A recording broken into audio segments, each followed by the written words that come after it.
We had some great experts from Europe come to the Powering the Change to a Circular Economy conference. But what about our Australian entrepreneurs? We were lucky enough to have several businesses that are really leading the way, bringing new products and services onto our marketplace. But these products, they really challenge the norm. They don't simply replace another one in the system. And in many cases, they require consumers to behave a little differently, and they might challenge some of our regulations. It was great to welcome Abigail Forsyth and Matthew Crease as two examples of this, from nappies that are biodegradable, but how do you feel about eating your poop, to keep cups, which require you to walk around with coffee cups all day. They've both really challenged the norm, but they're both experiencing a lot of success and growth. So with the Keep Cup, where did it start? Was it trying to just find something better or solve a solution? Yeah, so my brother and I had a business in Melbourne, and we were making a lot of takeaway coffee and making more and more and more of it. I think we started when disposable cups first really hit the Australian market, and people were saying, I don't even like drinking out of these, I feel like a baby. Yeah. And now people drink it, don't even think twice. So yeah, it didn't fit under the group heads, you couldn't make a coffee in them, so we thought we'd design our own. Yeah. Fairly naively at the time. Yeah, and then the materials were carefully chosen. And materials were carefully chosen. We chose PP and LDPE because they're recyclable at end of life in domestic recycling in Australia. Yeah. Looked at stackability, looked at dishwasher safe and microwave safe, just trying to remove any impediments that we could to people reusing them. Yeah. Not reusing them. And then getting it out there, you started small, or you got investors, or you... We had cash flow from Blue Bag, so we started small. So it was sort of a spin-off from an existing business. Yeah, it was a spin-off. It was a business I was going to do while I was looking after my kids. So I thought I'd just do it from the home, do it from the garage. And we took it to a local manufacturer, and he goes, "This is just a plastic cup. What are you thinking? This is a fairly dumb idea." Yeah.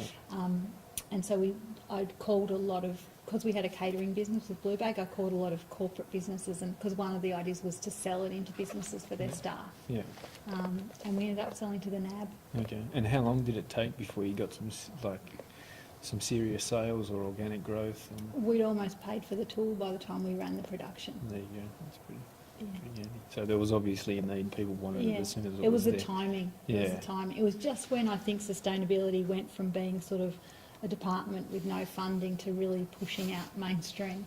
Yeah, I think that's a bit of an issue with ours, with the nappies, that we've been going at it since 1991, even though ours was a bit different in that the reason why I got into it was just not happy with what was available. Then it was sort of just like putting on a plastic bag to your kid, so it was just sweating and nappy rash and all that sort of stuff, and just not nice to feel.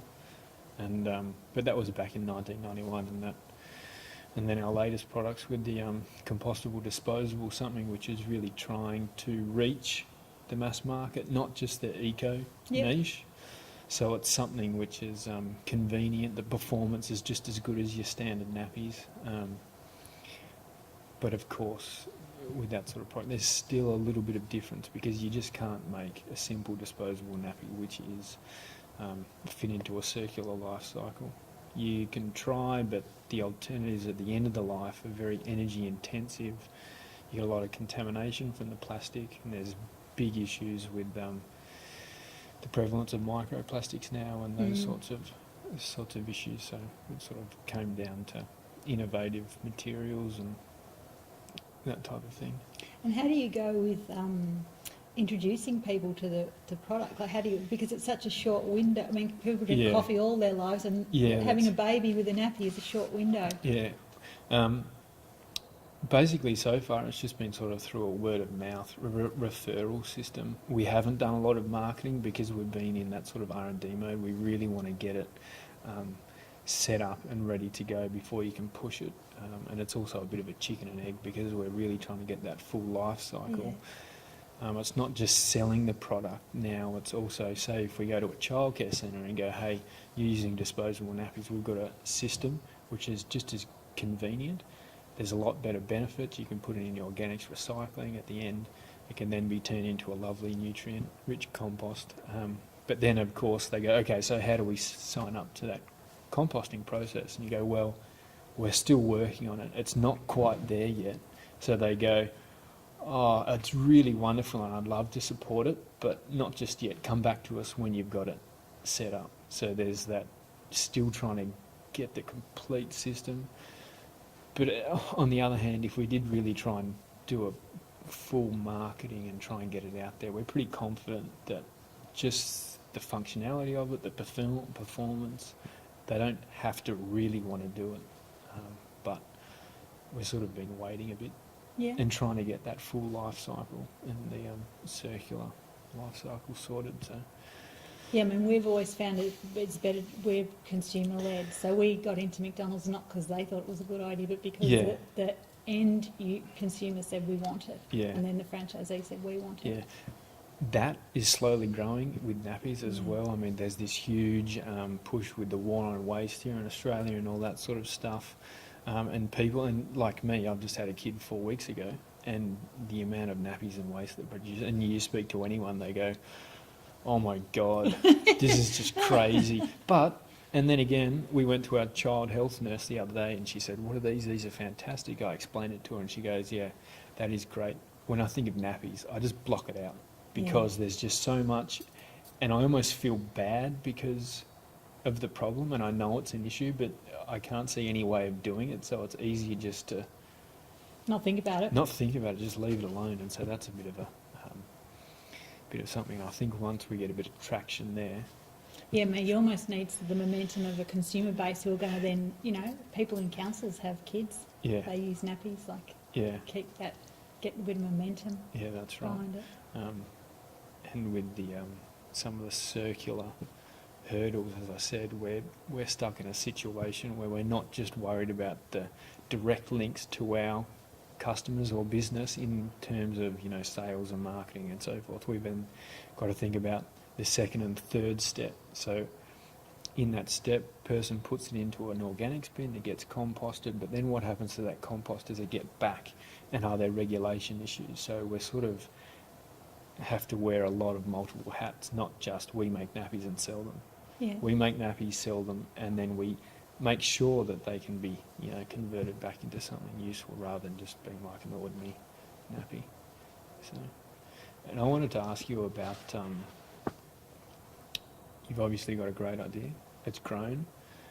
You then have some of the larger guys come along, Starbucks, I think, or whoever it was, that then produced their almost identical copy and tried to. I mean, it's sort of a bit of what do you call it? Like a compliment. Yeah, Yeah. you know, like, oh, obviously copying is the best compliment that you can get. So, but taking on that, do you try and fight it? Do you take them on, or do you? Oh, we did. We took on Gloria Jeans last year. We sued them. Yeah. Because they did a direct copy of the product. Like, it was just blatant. It was blatant. Yeah. I mean, if someone's doing a reusable cup that is genuine in its purpose and contributing to the category, that's ace. Like, it's going to stop people using disposables. When it's a counterfeit product out of China, that's bad for us because people then call us up and say, oh, your cup leaks, and it's not even our cup. It's a knockoff. Yeah. It's just part of being a successful business is you're going to have people knock you off. It's just when you get there, it's just deciding when to go and what to do with it. I mean, some of them have that $1 reusable cup, which I sort of have an issue with because it's sort of making the whole reuse issue disposable because they're suggesting you would only use it like maybe 10 times and then throw it out. So sort of it's muddying that reduce, reuse, recycle. Yep. And then with, like in that session where a lady put her hand up and said she's had a cup since 2009 and still uses every day, business-wise, are you now trying to, rather than a single person having just one cup, they've now got, you know, almost like a fashion item. They've got their weekend cup or their work cup or their car cup.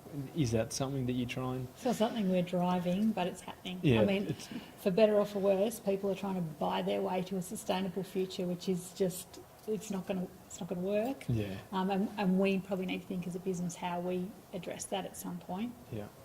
Because, we're selling a lot of cups, but I probably don't see as many as I'd like to being used for the amount that we're selling. Yeah, so what's happening to them? Yeah. And is there anything which you're looking ahead, the next Keep Cup or something like that? We've always got iterations of product coming through, but it's still within disposable cups. There's Yeah. still so much. Yeah, okay. And have you got any tips for me? Because I'm not a marketer, I'm a scientist. And talking with people and pitching can be a little bit uncomfortable sometimes, and especially when it's, full circular and everything Yeah. like that. Got any tips? I just do what you do because we've never been we're not a hard sell business either. We've got a solution. We're passionate about the problem. Yeah. We think we've got a good solution, and we sort of let people. I find it's more persuasive when people can just put two and two together themselves without you sort of. Yeah.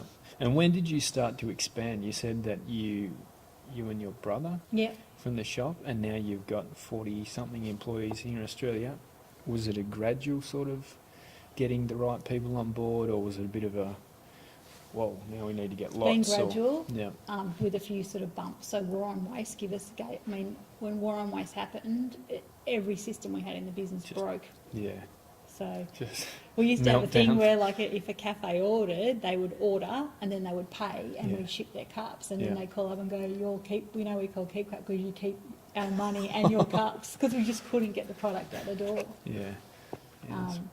Yeah, So I think it's a gradual thing, but you do need some sales and marketing. yeah. Yeah, we've done a lot of trade shows. Yeah. People always think it's something magical that gives you, but I still think it's just talking to people. Yeah, yeah. I think we were probably a little bit, almost 5 or 10 years too early, because my auntie did a lot of trade shows, but you got that niche, but you couldn't get into the market, the mass. And then they're sort of gone thing. because Yeah, all the people she had using the nappies, their kids Yeah. are in their 20s now probably. Yeah, and so now it's almost on the next generation. I think we really need to have that awareness in the wider community, and sustainability and circular economy, and also showcasing it and getting it out there. Yeah. Which I mean, there's hospitals, they will give all the goodie bags, don't they? yeah, hospital, but you got Huggies, which if you even tried to get in there. Then there's that. I was thinking as I was talking to you, I thought was really clever when the Hillsville Sanctuary and the zoo I don't know if they did it all around Australia, but they just said you should use recycled toilet paper. They just went in with a single message everywhere you went. I thought, I wonder if they could do it, because zoos is where you take little kids all the time. So is that you could get with do a thing with the zoos to say use these.